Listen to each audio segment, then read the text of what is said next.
Okay, fantastic.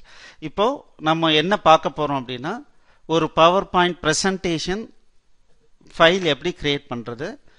So அதனுடைய contents என்ன அப்படின்னா, ஸ்லைட்ஸ் தான் நம்மளுடைய கான்டென்ட்ஸ். அந்த ஸ்லைட்ஸை எப்படி ஆட் பண்றது, டெலீட் பண்றது, இதை மட்டும் இப்போ நம்ம பார்க்க போறோம். ஸோ நான் இதை க்ளோஸ் பண்ணிட்டு ஸோ பவர் பாயிண்ட் ஸ்டார்ட் பண்றேன்.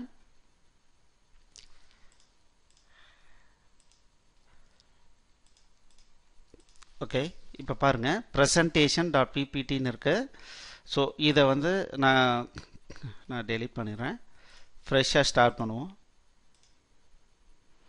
ஓகே, இப்போ சேவ் பண்ணணும். இது எங்கே சேவ் பண்ணுறோன்னா, பவர் பாயிண்டில் ப்ரெசன்டேஷன் ஹலோ வேர்ல்டுன்னு ஒன்று க்ரியேட் பண்ணுறேன். So title hello world by Collectiva Knowledge Academy. இது ஒரு ஸ்லைடு.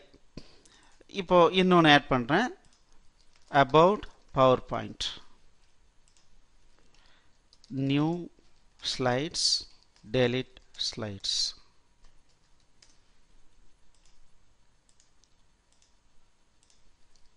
insert slides. நான் பாருங்க, just how to insert slides. So இந்த பவர் பாயிண்ட் பார்த்தீங்க அப்படின்னா, இந்த லெஃப்ட் ஹேண்ட் சைடில் இருக்கிற ஏரியா ஸ்லைடு ஏரியா.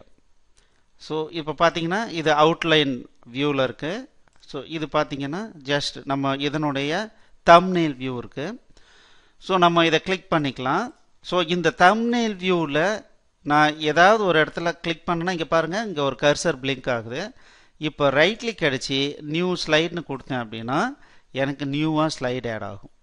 ஓகே, இப்போ பாருங்க, நான் இந்த இடத்துல கிளிக் பண்ணிட்டு ஏதாவது ஒரு 2 ஸ்லைடுக்கு நடுவில் கிளிக் பண்ணிட்டு ரைட் கிளிக் அடிச்சு நியூ ஸ்லைடுன்னு கொடுத்தேன் அப்படின்னா, this is how insert.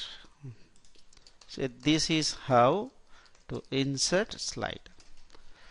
So இந்த மாதிரி இன்சர்ட் பண்ணிக்கலாம். எனக்கு இந்த ஸ்லைடு வேண்டான்னா இதை ரைட் கிளிக் பண்ணிவிட்டு இங்கே பாருங்கள் டெலீட் ஸ்லைட், அல்லது டெலீட் கீ ப்ரெஸ் பண்ணிங்கனாலும் டெலீட் ஆகிடும். இப்போ இதை சேவ் பண்ணிக்கலாம். அவ்வளோதான், ரொம்ப சிம்பிள். ஜஸ்ட் உங்களுடைய ஐடியாவை சங்க் பை சங்காக, ஜஸ்ட் ஒரு டைமில் என்ன நீங்கள் சொல்ல போகிறீங்களோ அந்த ஐடியாவை நம்ம என்ன பண்ணோன்னா ஒவ்வொரு ஸ்லைடாக க்ரியேட் பண்ணணும். ஸோ அதை எப்படி நம்ம க்ரியேட் பண்ணுறோம், வேண்டான்ற ஸ்லைடை எப்படி டெலீட் பண்ணுறதுங்கிறத இப்போ நம்ம பார்த்தோம். நீங்கள் இதை ஒரு முறை ட்ரை பண்ணி பாருங்கள்.